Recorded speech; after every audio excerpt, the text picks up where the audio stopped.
Hello everyone, welcome back with Professor Maas. Today we're going to discuss the power of the word. And I think it's going to be an interesting chat because,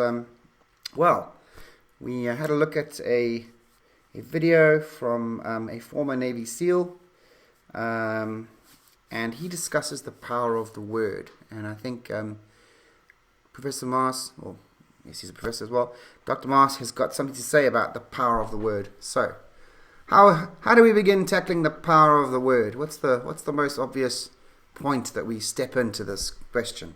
Okay. If you look at the word as an issue in language, you probably get back to the first chapter of St. John's Gospel. In the beginning was the Word, and the Word was God, and the Word was the Torah. Now, for those people, and we can understand that, unfortunately, everyone today, not everyone, a lot of people seem to balk at the idea of looking at religious texts. They look at it as superstition and unsophisticated, which is a shame because that's completely true. That's if you want to believe science, you have to decide for it. Okay. So if you want to look at science on the one hand, and you want to look at our cultural history, our heritage, you have to make another decision. I make decisions on both sides. Okay. I think that our forefathers were not that stupid compared to us, because they didn't destroy the world as we are doing it for a good beginner. So the power of the word is in our cultural situation. We believe that truth coming from science is the divine decision about reality and about how it's going to develop. And we all know that there are different opinions about scientific outcome, for instance, in relation to climate change and the end of humanity. And but I like to see both sides, as Viktor Frankl once. Okay, I'm used to look at both sides. Like once Viktor Frankl gave us a quote. And he said, after Auschwitz, we know to what mankind is able. And after Hiroshima, we know what is at stake. So these are the two sides. I'd like to stay in the framework of our cultural history on the one hand. Mm-hmm. And on the other hand, we can look at science. But the two are incompatible. They are like two poles, a negative and a positive, no matter which one is what. There is a current between them. I can't. I also could relate this to Einstein. The more I know, the more I learn, the more I am convinced that I almost know nothing, and I only have to live from the awe. So the word is some instrument. Either it's a magic formula, which can turn out a rabbit from a hat, Mm-hmm. or it is a scientific formula, or it is a cultural, historical view. And so I would like to see through the things that are there. It's not up to me to decide what is true and what's not true. I don't have a grip on truth, apart from truth being a relationship between two people. That's really interesting. Do you think that with the sort of, Yeah. Would you say then, and this is just me thinking, do you think that religion gave birth to science? Was it a mother to Definitely, science? definitely. And how would you think that actually developed? Because it's really, if it gave Well, birth to science, there must be, in essence, I don't know if this is a totally nonsense way of looking at it, but in terms of no. genetic inheritability, that it passes on its genes in a way to its offspring. Okay. How would you? Also, I would like to see it like this. In the Jewish tradition, questioning is the line of thought. So there is a text, and we put up questions. What does it mean? And why is it like it is? And where do we find this again? And in what kind of context is it uh, expressed? So they are asking questions and then come answer. Teaching comes from questioning and answering. Science comes from awe, questioning, and answers. No? There is these are all human activities. So for me, there is no basic difference between looking at the cultural tradition on the one hand and finding science as a possible answer on the other. There was for a long time, should we say, at the particularly with from what I know about how the Islamic culture developed during the Middle Ages, that and let's set aside any prejudices that people may have about them today, that there was a great drive towards development of art, particularly poetry, the use of geometric patterns in art, a real exploration of mathematics and indeed what became science, and they saw that as form of artistic endeavor which was inspired in essence by religion. Yes, of course. It kind of drew its source from that, and I mean, and if we even go look at people like Galileo, I mean, these were He was very clever. yes. He saved his secrets until he was dead. So until his funeral, and at his funeral they published his writings because he knew when he would publish his writings before he died, they would kill him. Do you think that So he waited. do you think maybe the sort of incompatibility that's somehow developed, or the sort of polarity between science and religion, is almost, I wouldn't call it manufactured, but it's sort of a political act, not necessarily, I mean, do you think that maybe that the sort of two can coexist together Yeah. without having to be in conflict? Oh, definitely they do coexist because I know a lot of scientists who are also religious. I know about neurologists and psychiatrists and mathematicians who happen to have decided that for the part of admiration of the complexity of reality, they include humble and modest personal attitude, and humble and this humble attitude is called religion. Do you think maybe, Willem, that because of the politicization of religion, should we say, and I'm not going to pick on just the Roman Catholic Church, but they do have a big role in history in terms of, if we look at how it developed out of, particularly in Rome and then Constantinople, and how it kind of, went into what we call the Middle Ages or the Dark Ages, that the politicization of spirituality, of religion, of essentially what is the most essential, well, the sort of, I think, the core part of being a human being, and that turning it into a sort of a form of political control, power, that in a way it's sort of it's like it did both good and bad, depending on who you look at it from. And that unfortunately,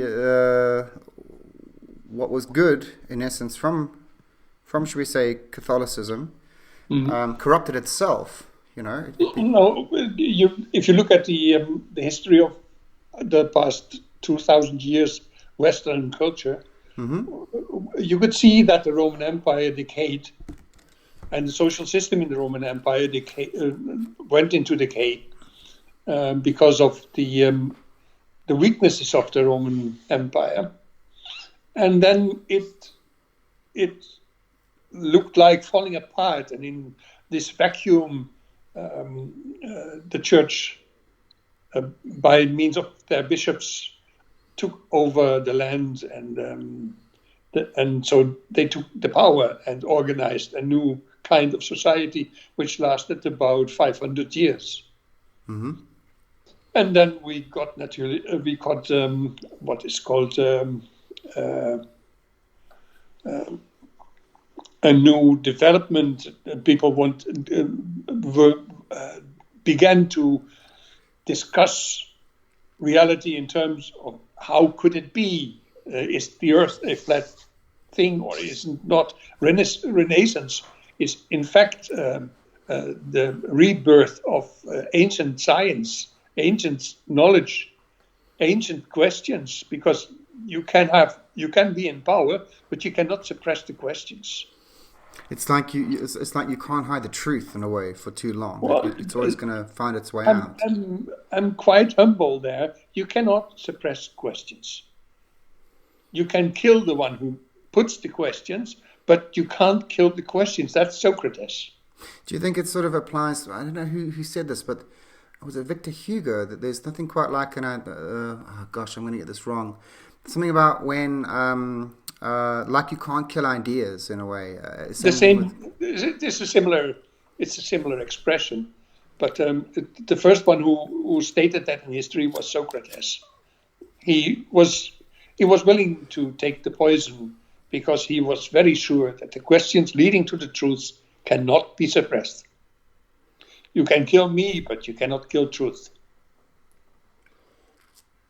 In a way, you kind of disempower those who are trying to Of course, bully you. that's the way to get to the victory. And let's say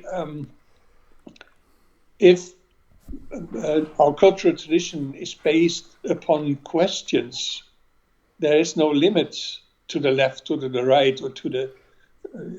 You can.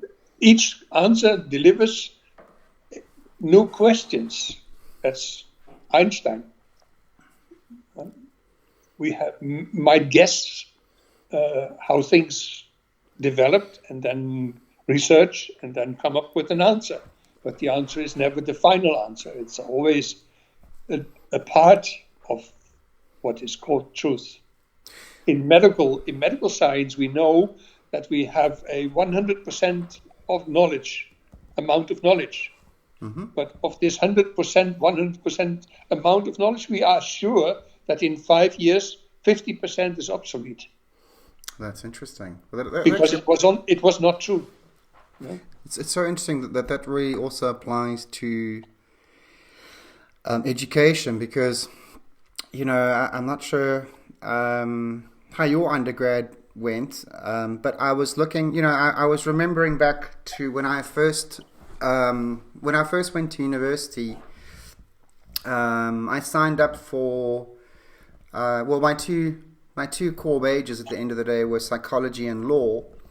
So I can remember actually on the first day of class, two lectures. One gives an interesting example about the power of the word. The professor walked into this lecture hall, and he just started saying, piss, fuck, blah, blah, started swearing. And you have a bunch of 17 and 18-year-olds just sitting there with their jaws on the floor that this professor is swearing at us. And he did it on purpose. And he then held the silence for about 30 seconds. And he said, welcome to psychology, you know. And he said to us something along the lines of, I just want to demonstrate how you respond to things. And it was really profound that, you know, these words, you know, these dirty words, as old George Carlin would say, were just used, and it created this murmur and almost like laughter, but it was shocking. Like the power of those words managed to sort of get it was a class of about 350 students to just go dead silent. The power of the word, just to kind of get everyone to take a step back. There are some very not necessarily swear words, or curse words, but the sort of profound impact of the word. And also, I suppose if we look through history, a lot of the people that have made social change for us have used words in a way to introduce new ideas. I mean, Martin Luther King, he was well, first of all, he was a preacher, a pastor. He had a profound knowledge of the use of words to sort of bring people together. But also you can see with someone like Hitler or Mussolini or Stalin, you can use them to drive them apart. Mm-hmm. So anyway, what I wanted to sort of get back to old Chad Wright is that in his video clip, what I found was really interesting about what he was talking about was self-talk. What we tell ourselves, the words we use with ourselves, and the influence they have on ourselves, and the influence they have on who we are and what we do. The kind of ideas we carry around. And he gave that example of one of his best friend, who was physically capable of going through the training that they were going through, physical training. Most of it was just a lot of exercises and repetition.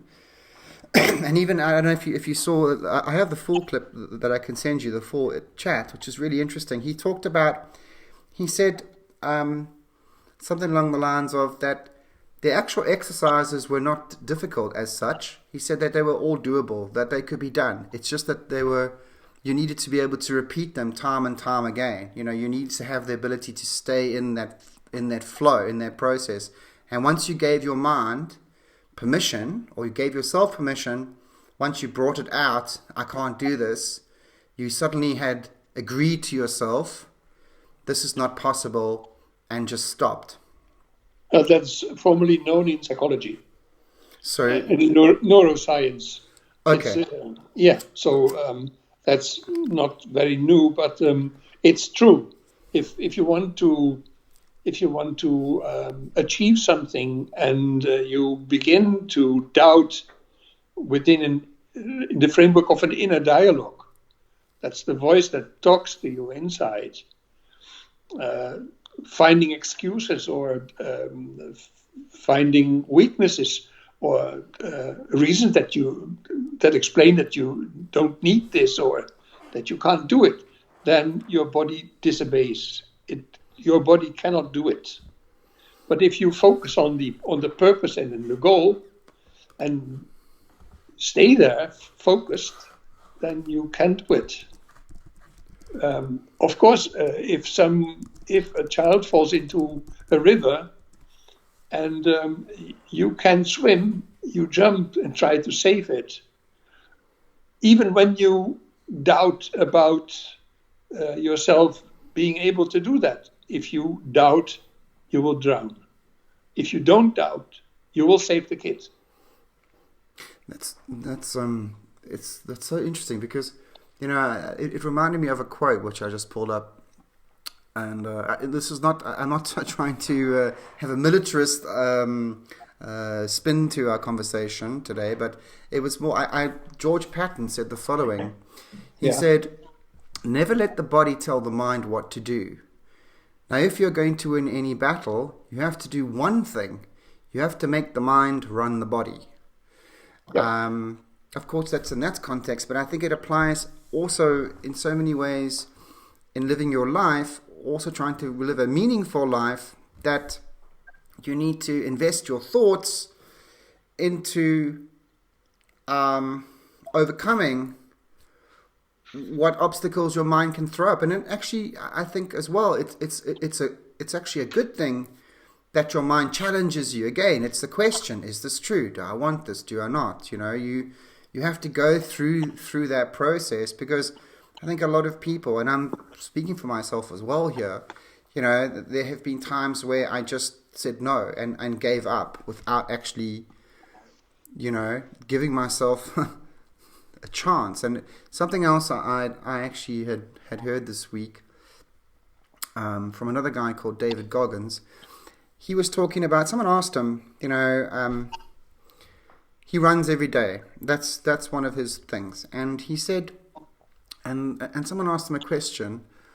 They said to him, how do you do this? He says, well, most people give themselves options you know, it's either yes or no. So he runs every day. He said every day before he goes to bed, he puts his shoes next to his bed, his running clothes. And when he wakes up, he doesn't give himself an option. He just says, I'm going to run. And he hates running. He really detests it. But it's part of his way of not just taming his mind, but about embracing suffering, because he in sort of his approach, he gets to learn about who he is. You know, he gets to improve on himself. And actually, the fascinating thing about that I've kind of learned, not just from him, but from many other people, and they don't have to necessarily be in the army or anything like that, but it's called mindset. Well, we call it mindset, you know, how we frame the world. And that comes from the word. I mean, how we frame our lives in terms of the words we use. And I was wondering what you think about that. Well, it's true. I'll get back to your last lines and say, okay, if you are in the army, you are being trained to run because your running could save someone's life. You need to stand in for your mates, soldiers, and they need to learn to stand in for you. No matter what happens, you have to stay together and you have to get the job done. That's what you're trained for. The job there is, we don't discuss the job because the job is committing a crime. That's nothing. That war is always a crime. That's what we learned from Dresden, the commemoration of the bombardment of Dresden today. The 13th of February 1945, English and American bombers eliminated the city of Dresden. 25,000 people were killed, most of them kids, children, and women on the refugees. And the city was completely unprepared, so there was no way to escape this. And after the war, it appears to be an error, but nevertheless, war is a crime. Sure. Because it is organized killing. Sure. So the other thing is, if you compete with yourself, that's the second point of your story. If you compete with yourself, you have to develop a purpose or a goal to do that. Correct. So if we have this habit of making good, how do you call this? On the Sylvester evening, the 31st of December, we have these good. We have these New Year's resolutions. Yeah, good resolutions for the next year. They only last 2 days. I will quit smoking, but I forgot to tell me in which year.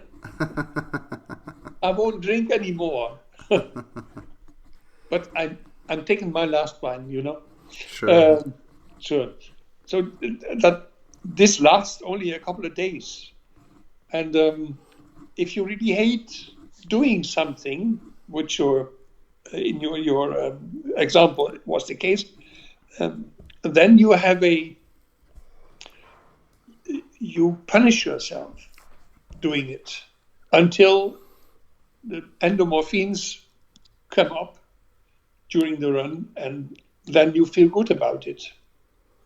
So I don't like this type of masochism. Well, I think it can be That's why seen I as that, don't but run. I think it I have can. an I I can have an Apple understand. Watch. I can I have an Apple understand. Watch telling me that I almost um, completed my daily needs. No? There's this health app on my Apple Watch that says I'm taking 3.5 kilometers per day. Yeah? Now, I'm very proud of that because I'm a sitting duck. I live a sitting life, Yeah, and nevertheless I walk 3.5 kilometers per day, fair enough. and I don't have to punish myself for that or to abuse myself. I think. Well, I should just contextualize that. He's actually a long distance endurance runner now, so Yeah, for him it's training. But originally, he gives the example that he was about 150 kilograms, stuffing yeah. his face full of Oh, that's food. punishment. Oh, yes. I think part of it is for him it's about discipline. Showing that Yeah, he. of course. I think for him it was a way. What's really interesting is that he be, people misunderstand the guy because he was discussing. He said, if you want to do something in life, if you want to really go and do something, he said you can't do it with anger. He said anger's not going to help you get through the tough times. That's true. Yeah. He said that he never he had to learn that originally when he started out, I'm sure it was from anger and frustration. He was working out his emotions. I think you have to give him some credit that he didn't go out there and become a gangster or sort of a kind No, of that's okay. criminal. So he decided You to turn mentioned the word discipline. No, that's a funny word. because it means disciple, isn't it? It means follower, disciple, someone who follows, and someone who is being punished. I disciplined the child. I Huh? suppose so. Oh I yeah, I think funny some. words. Funny words. But I can imagine if I'm 150 kilograms, that I have to do something. Either do it or die. Well, that's what he saw. I think it turned out what he was looking for is that he gave himself lots of excuses as to why he couldn't do certain things in life. He was cheating, ducking and diving. He wasn't being honest with himself. It was eating away at him. His own, and we call it, like, should we say, negative self-talk. He came from a traumatic environment where he was physically abused. He was racially abused. And not from a good place. And he realized that he had to make some changes for his life if he wanted to live a better life. And he didn't actually know what would really happen. I don't think he figured that out. But he took a slightly more tougher, harder approach on himself because he wanted to see the limits of what he could achieve. Yeah. And what's really fascinating in terms of his... It's the defiant power of the human spirit, Franco says. And you know what, Willem? Fuck you all. What, I'm going to show you that I can. Well, do you know what he says, which is really fascinating? Yeah. He said, the one thing which always, and he didn't like to talk about it because he understood that a lot of people take offense when you talk about God and religion. And he said, I don't care if you don't want to listen to this, but this is what I feel. He said, he imagined that one day, if he was to go to heaven, and that's what he's, and he met God, and he said, irrespective, he said, if God met him and said, right, this is the day of your judgment, or let's look at your life, he said he wouldn't want to be there, and God says, well, this is who you could have been if you tried a little harder, if you were a little bit more disciplined, if you were a better person, that you took on your responsibilities, and this is the person that you could have been this, but you ended up being that. You didn't take advantage of the opportunities I gave you. And he believed that, in terms of his spirituality, that God gave him all of these challenges to learn about himself, to find out who he was, and to make peace with himself.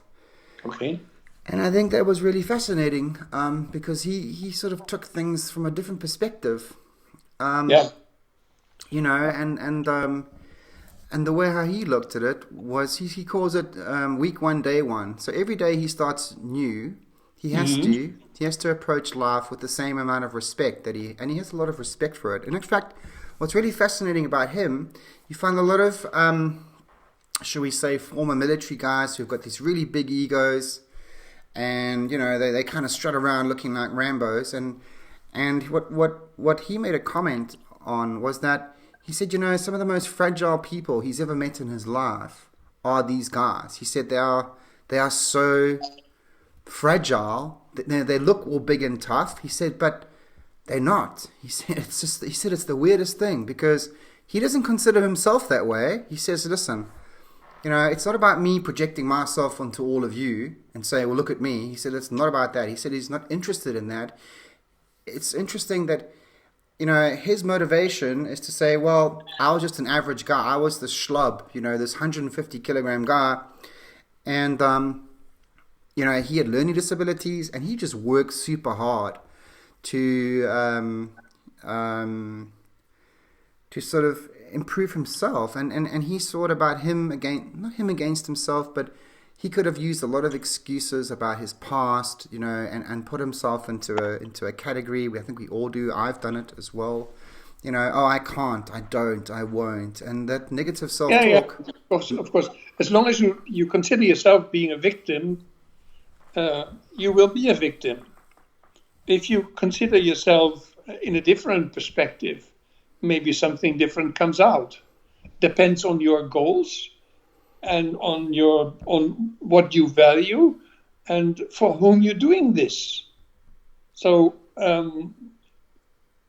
mean, if you talk about religion in a Christianity in terms of Christianity, Mm-hmm. there's so much delusion and so much distortion because in Christianity we need to, and if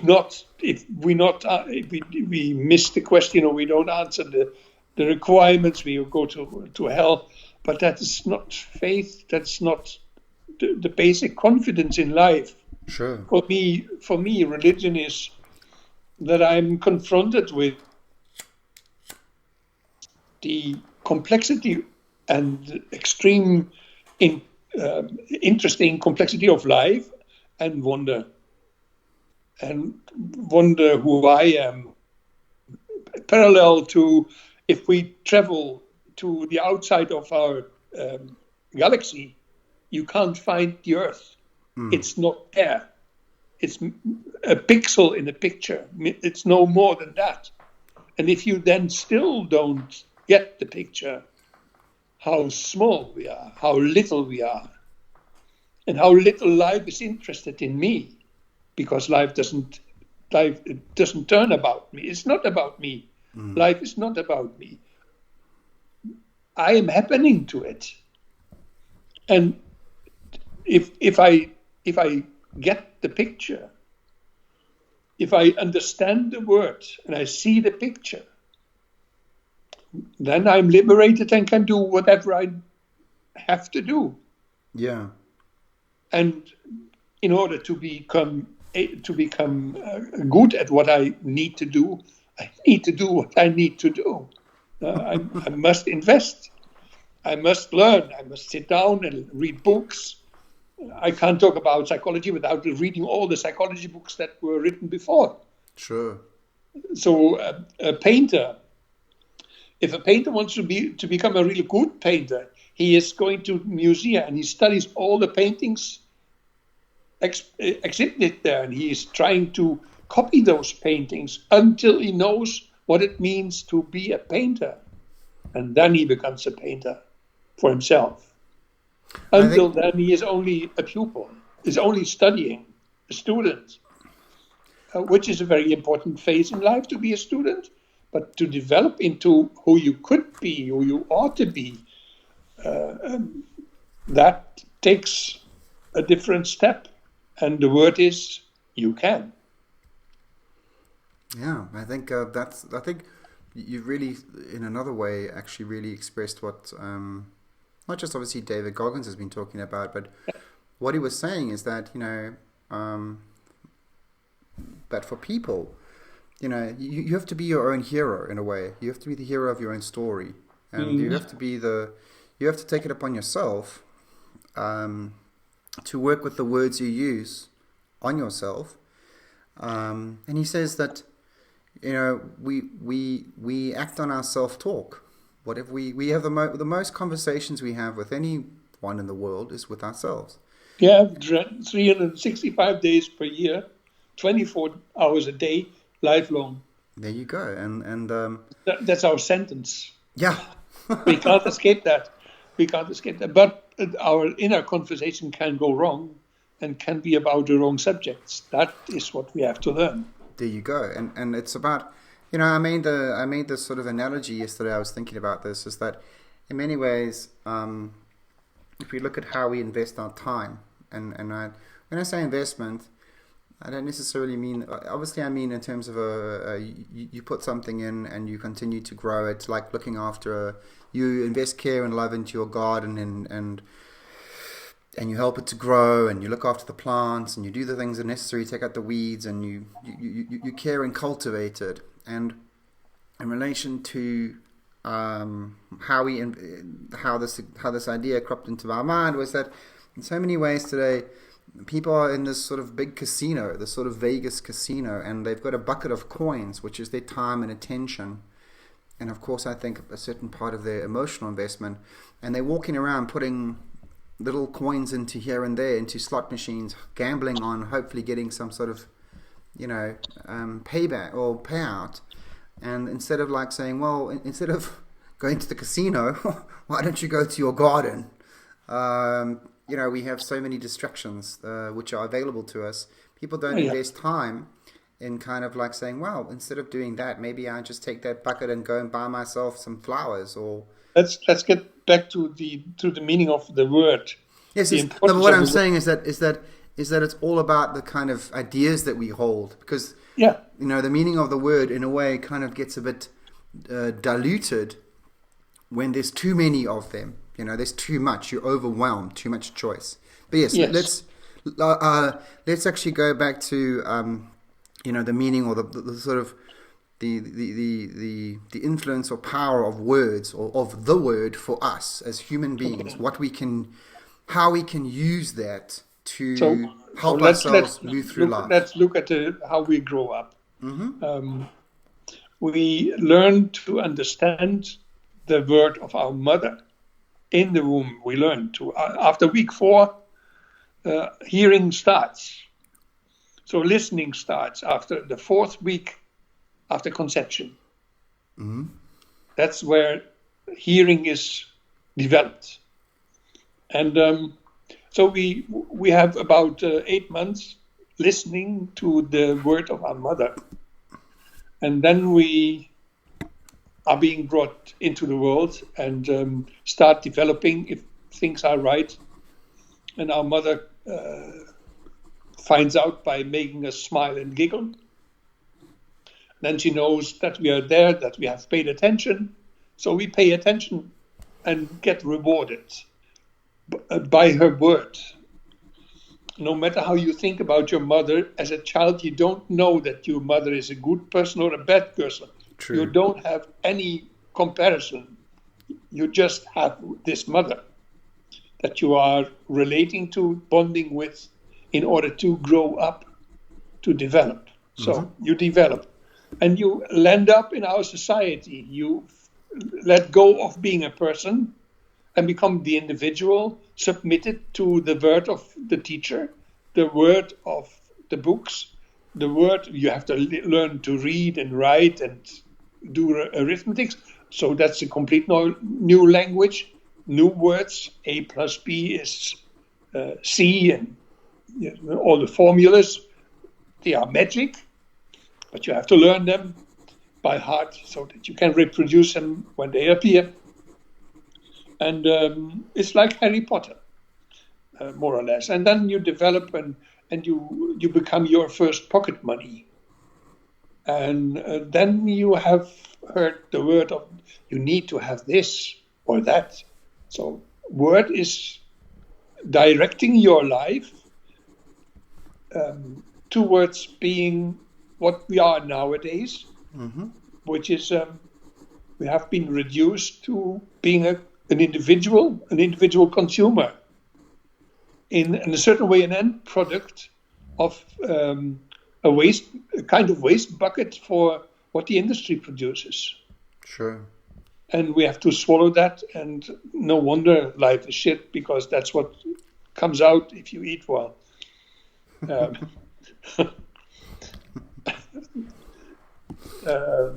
So word is extremely important. If someone tells you, I love you, most people take that for an invitation. They don't understand the difference between I love you and you I love. If it's about you, the other person says you I love. It's about you, you say I love you. You see the difference? I do, actually. It's something It's a very important difference in wording. It's something really interesting, because obviously, today when we publish it, it's going to be on Valentine's Day, which is obviously an interesting an interesting day for many people. Yeah. A day of love, and I don't know. A day of buying presents. Well, I think love should be a part of your life. Love should be a part of your life every day, whatever that may be. So okay, you have to decide. After Christmas, there's this 2 months of pause. People don't buy things, and after Carnival, Mardi Gras, they can't buy because they have to stay without consumption. So they invented this beautiful day, which is called, what is the name of the day? St. Valentine's Day. Valentine's Day, and they wrap it in a red paper with golden golden stripes from, and say, okay, we celebrate love. We did with Christmas. We celebrated love with Christmas, didn't we? So family and love. We should have. Yeah. So it's an economical invention to keep the economy running and to lead us around by the nose. I think. But if you say to something, "It is you that I love," you have made a decision. Sure. Do you think, Willem, in a way, talking about love and again the power of words, that when people say, I love you, or that quite often they mean I wouldn't say I'm infatuated, but it's more along the lines of I love the idea about being in love with someone, and I'm calling it you, instead of saying you I love, because then you address the person as they are, and you love them as they are, instead of saying I love the idea about the person that I think you should be. Well, if you say it's you that I love, you meet the person not as he or she is, because that's the outside. You are on the inside. If you say you I love, you are on the inside. That's real communication. If you say I love you, then you might have a problem with your hormonal balance. We call that being in love, which needs to be answered with a lot of sex, because the meaning of being in love is reproduction. Nothing else. It's just reproduction. Yeah. But as soon as that is over, many people discover that they are not each other's types. Because that's how we consider each other. Are you my type as an individual or not as a person? We have a tremendous fear for the word inside. We have a tremendous fear for being with someone and having to depend on his or her decision to you, for you. That's you. Because if we don't love ourselves, and we don't, because we look in the mirror and be honest, I don't like my mirror image. You could say, I don't like my mirror, it's lying to me, the mirror is lying. It's only a mirror image, it's not me. It's True. The outside. True. It's not even how other people see me. uh, my wife calls me sweetie, and I don't see sweetie in the mirror.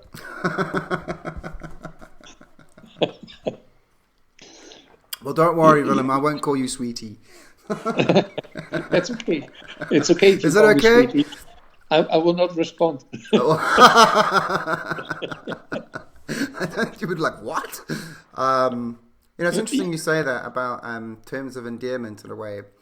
Yeah, Something I noticed, because maybe I have sort of an English background, is that there are common terms in English which I don't think are really applicable. Well, you find them, I think, in a bit in America in spoken English, but um, I will use words like darling and thank you, love, and things like this, yeah, particularly when addressing women. It's not done in a sexist sense. It's a term of endearment. It's a term of appreciation yeah, for the person as they are, right here and then, even a stranger. And it's kind of weird how language has been, especially now, unfortunately. If you say that, I didn't really realize how often I say it. I was at last year at a cafe, and there was a couple of friends there, or they were friends, a man and a woman. And she asked me a question. We started talking, and I started using these expressions, and they said it's very strange that you say these things. And I'm like, I didn't even realize, I didn't think about it. And they were like, I said, are you offended? They're like, no, it's really sweet, like in a way, kind of gentle. yeah. And I suppose it's because of, the kind of way how the English talk. That they do call you that. It's interesting, but how unfortunately, if I was to use that language in America, it might be taken as sexist. Yeah, but the American society is completely deranged momentarily. It is impossible uh, to be respectful because whoever you are, whatever you say, you're doing it wrong or you're taking the wrong words And or the that's wrong again the terms. power of words. Now it seems that language has become so important, even more Language has important. become a weapon. Yeah. Yeah, you just you're not really sure, no matter what you say, who you're offending at any one point in time. Yes, but look at it like this. For most people, the right to exist is denied, is being denied, because these people connect their right to exist to having things or Aha. being in a function or no. Mm-hmm. And if you need to be if you need to grow up, if you want to grow up and become a true person with a good life, you have to be a person. Mm-hmm. You have to make the choice, and you have to go through the pains of growing up. Did you think dying is a nice thing to do? No. It's very painful. You have to go through that. Being born is a painful journey. You have to accept suffering, and that is something modern people hardly are able to do. Do you think, in a way, that a lot of this, shall we say, politicization of words and ideas is to sort of avoid the inevitable, that, oh no, there can't be any suffering, or, we need to kind of dodge it, that there's no value to it? I mean, I'll sort of extend that a little further. I saw, What do you think about the opiate crisis? That is the foremost important expression of the refusal to even allow normal discomfort. I agree with you. I saw, if you have a look on Netflix, there is a documentary called The Pharmacist, about a pharmacist whose son got killed when he was going to buy OxyContin, I think. Yeah, And he started on his journey to try, first of all, to try and find who the killer was.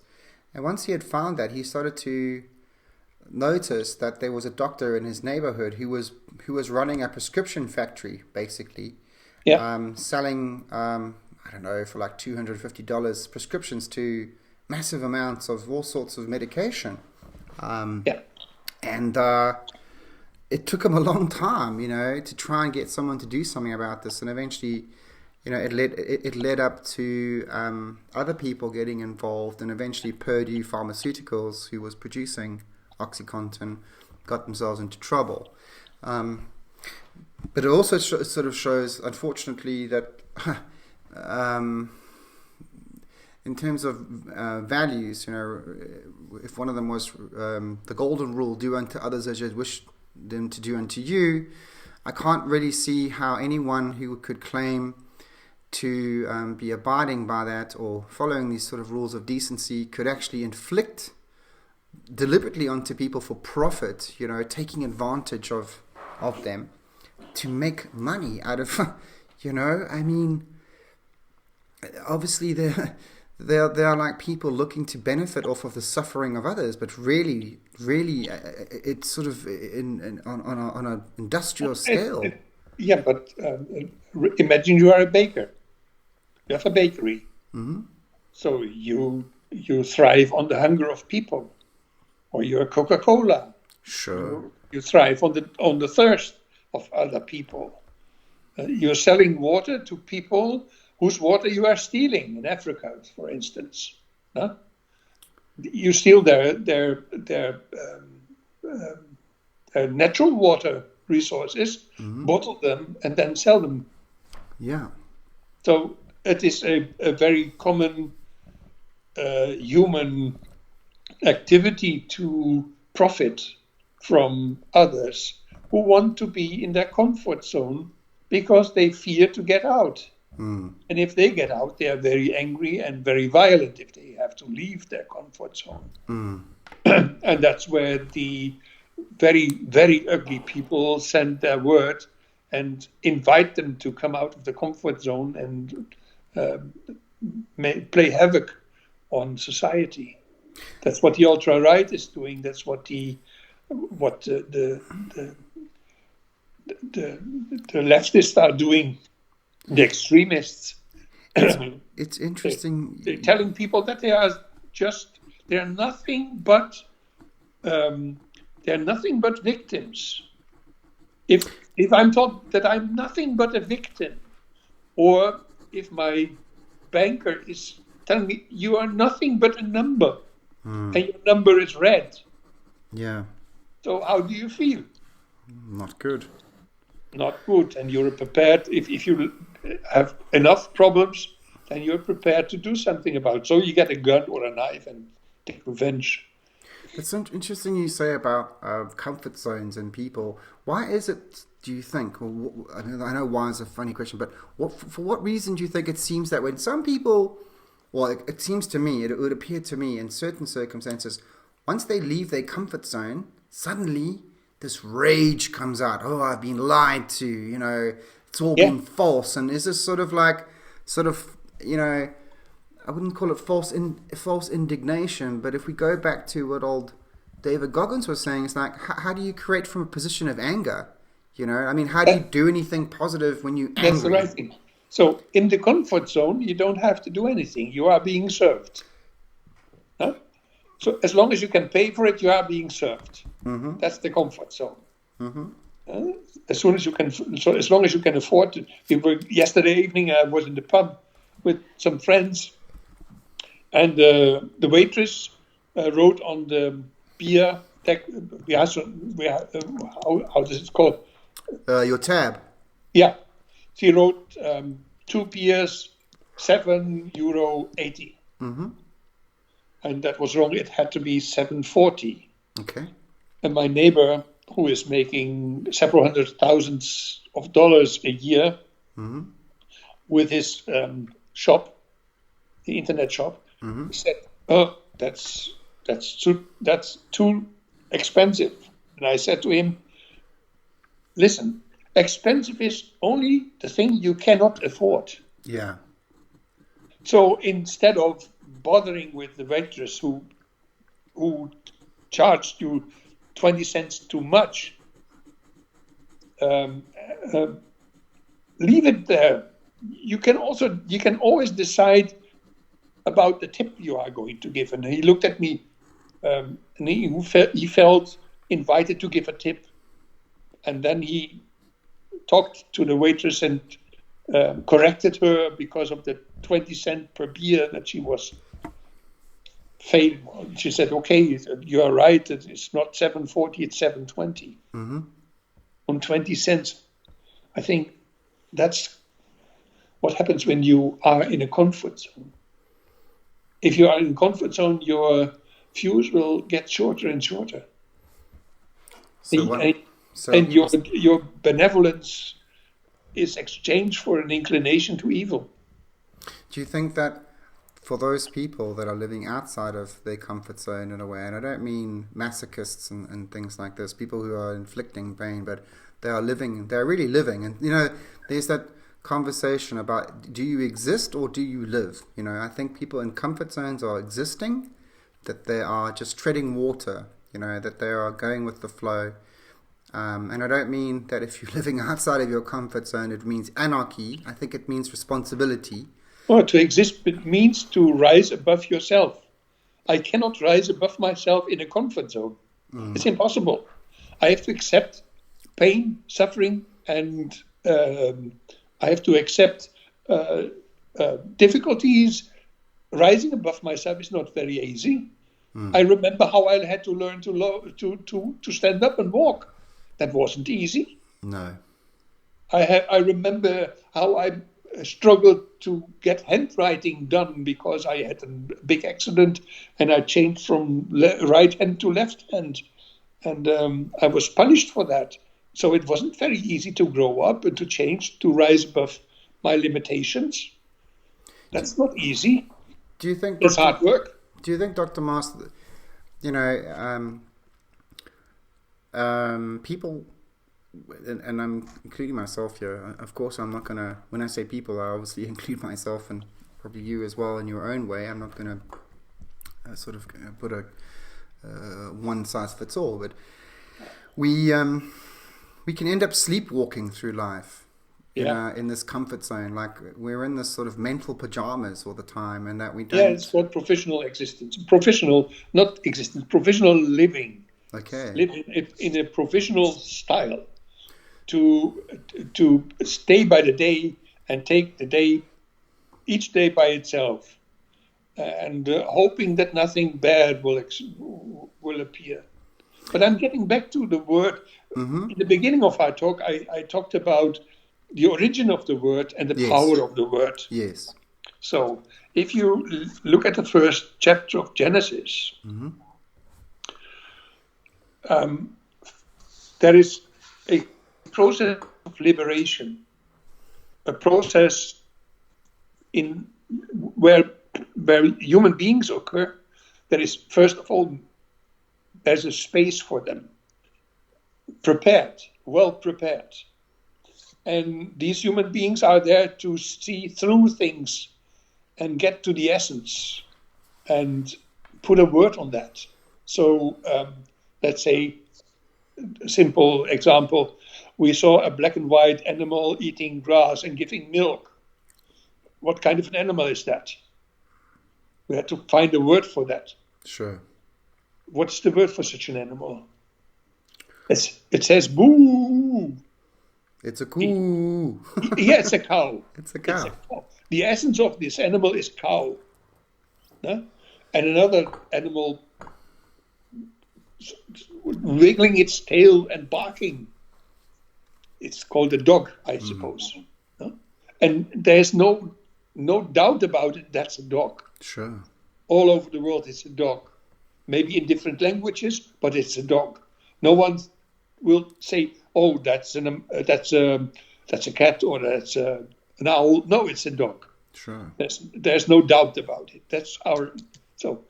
And then, as humans lived in paradise in the garden, they were asked to choose and be responsible for that choice. And their goal was to be outside. And many people who live a professional lifestyle do really think that they are inside. And through their discomfort, they have to discover that inside there's nothing and nobody. Oh, Do you, that's do you think and that it sort of sounds like living in a haunted house? You know, yeah, this sort of empty shell. And I think yeah. what That's our society is an empty shell on its way down.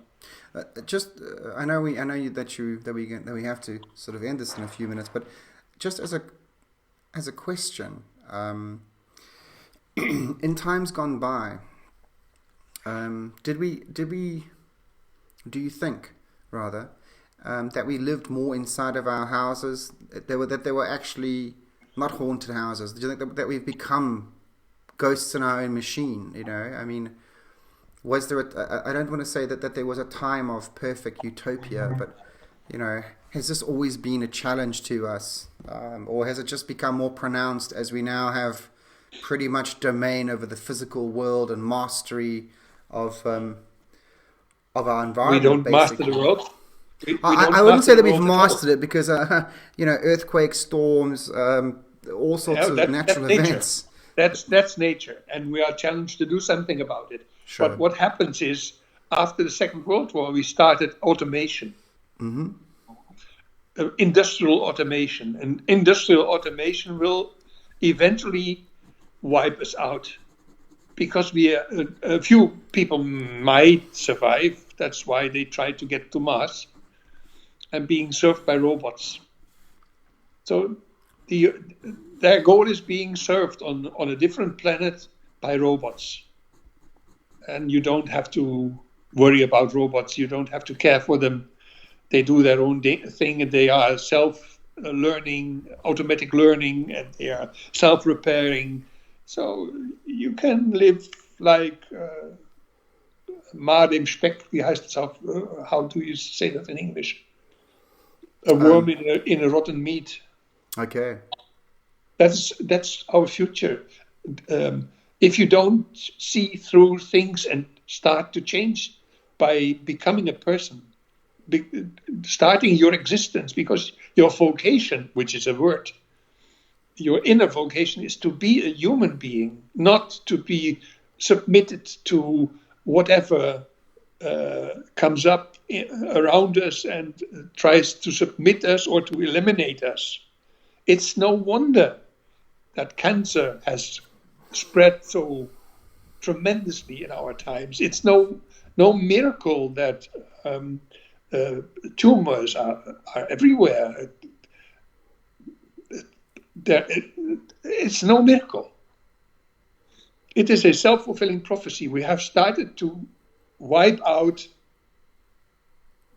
complete people. Do you think And it's? Sorry. Please continue. also, you, in one point, you mentioned Adolf Hitler. He was a master of the word. He was a hypnotizer. So he could hypnotize the masses to go to hell. And they did. He gave them a drug, crystal meth, to go Yeah. faster to hell. And Yeah. they did. And the average survival time for a soldier was 14 days. So nobody would see the results of taking crystal meth for a long time, Okay. the effects of it. But our society is not so different. We haven't we haven't conquered this type of living. We haven't eradicated it. We have multiplied it.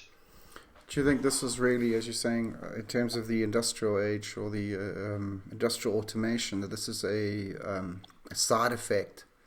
I don't know if it was intended, but you know, could anyone have really foreseen it? I mean, obviously, people quote Nietzsche quite a lot in terms of his, and I don't think it was prophetic. Well, some people say it's prophetic, but I think he was kind of, I wouldn't sort of depressed, but he said, you know, He turned mad because he discovered what is going to happen. yeah, we lost the path to meaning. Yes, and we lost the possibility to um, to let's say be respectful, to live in awe, to to be observant. That's what we lost. Think about a microscope, which started with Anthony von Leeuwenhoek with his magnifying glasses, and Spinoza, who polished the glasses for him. He was he lived in Holland and made glasses. The great philosopher, and since then we have built glasses that see through which you can see smaller and smaller and smaller, deeper and deeper and deeper. We have developed telescopes which can see almost to the beginning of time and space. And what did we learn? Nothing. No. Nothing. It didn't answer the fundamental questions. We did not answer the request that life is making to us. Life is not about us. We are happening to life. And we are a bad dream, by the way. That's not a great thing, but no, it's not a great thing. It's if you really, really want to see the tragic of people, of a humanity, I don't want to say the human race, because I don't believe in races. Can we call it the human condition? Besides Formula One are wonderful races, but people are no races. There are only two call it humanity. How about humanity? Yeah, humanity. Okay, that's the tragic side of humanity. The optimistic side of humanity is that we still can change. We can outgrow this. We can change. We can repent. I think that's really what we're kind of looking to talk about. Like, how do we approach that, and how do we approach that in this instance with today's topic on how the words we use? And I think starting with yourself, with the individual, how do you talk to yourself? What words are you giving to yourself? What power? It's really true. It's not for nothing that there is this religion in which you wake up and start with a blessing, in which you wash your face and start with a blessing, in which you take a piece of bread and start with a blessing. If you don't do that, if you don't bless, you are lost. So I think that also ties into gratitude. Yeah, that's gratitude. Gratitude is to know that it is great that you are there, and it's good that you are there. So for my wife, it's very good that I am, and she worries a lot because I'm so much older than she is. And so I have to decide, looking into the mirror, I have to decide, how do you get to stay a little bit longer? What do you do for your health? How do you change your habits in order to not cause her unnecessary suffering? Sure. So that is it's what the word I love means. It's interesting that you mention that, because I think for David as well, he went from a place of myself, the I, and he eventually ended up at the end of his journey where he decided that, well, it's not about me, it's about the love I give to other people. So I think he does share that. What's something very fascinating about him, you'd think that that he would be very egotistical. It's so interesting. He doesn't talk about himself. He had this thing over Christmas where he decided that, a lot of people find him quite inspiring. He finds it very weird. But he said that his mission now is not about him. It's about helping other people to he's showing them love, actually. That's the funny thing, because that's true. Not the funny thing, but I saw this. He had this live stream where he said, and it's so weird. He sort of cuts out the middleman. He doesn't want like a PR company or anyone filtering out his relationship with people that read his work or living their own lives. So he called them up, hey, how you doing? What's going on? How's it going? And you know what the interesting thing is that a lot of these sort of public figures have this sort of rehearsed set of scripts. He treats everyone as an individual. And the interesting thing is that about him, especially like this sort of super athlete, he really is an amazing athlete. And he doesn't look down on anyone. Like there was a guy who was fat and another guy was this way or that way. He doesn't care about that. It's like, how are you living your life? How are you doing? Are you good? Keep on at it. And he's just giving love and encouragement, with his word. And it's coming from a non-judgmental place. I'll tell you one figure of hope, and then I have to go. Mm-hmm. There is this Syrian refugee girl who received in Dresden in the opera a prize for her life achievement. She is only 18 years old. She comes from Aleppo, the bombarded city, where she started at the age of 12, 13 to teach children in these war situations, because she knows for sure that there is a future and you have to prepare for the future. And that is exactly what is going on with young people trying to be heard and trying to convey the message. Let's change. We still can. There is a future. It is about our future. And we have a choice. It's like Moses. He was at the top of a mountain looking over the promised land he never would enter. And he said to his people, today I give you a choice. You can die, but you also can live. Then choose life, because it's so worthwhile. It is so important. And that's also in a universal scale. Think about our universe. We are so tiny. Suppose we are the last ones. What does it mean? The very last living beings are on Earth. What does it mean? Is it there to be exploited? Is it there to be demolished? Is it there to be robotized? Or is it there to have our spiritual growth overcome the problems of nature, even the problems of our own nature, and build a new garden? That's the word of hope. That's really, I must admit, when I think about that, we're so focused on looking outside, trying to find life outside of our universe, of our galaxy, of our planet. But that's a very interesting take, because what if we are? if there has been life elsewhere, but we're the only ones who I wouldn't say survived, but made it through so far. The only ones left. We're the only ones left. And then if after us there's nothing... If there is a God, he must depend on us heavily. Well, then it's up to us to make sure that we don't disappoint. Yeah. So it is. And if I live as if there was a God, and I don't want to disappoint him, I will not be disappointed if there actually is one. And I'm happy to have not disappointed himself.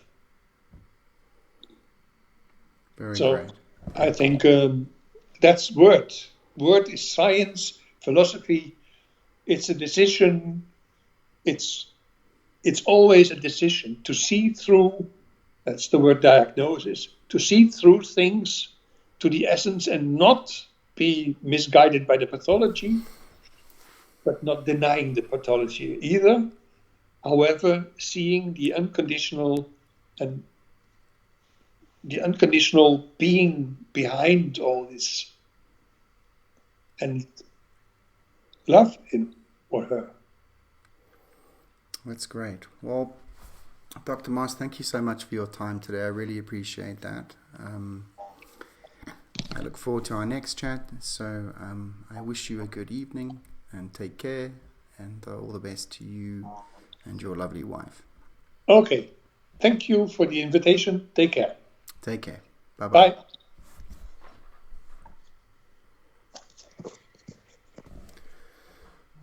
Okay.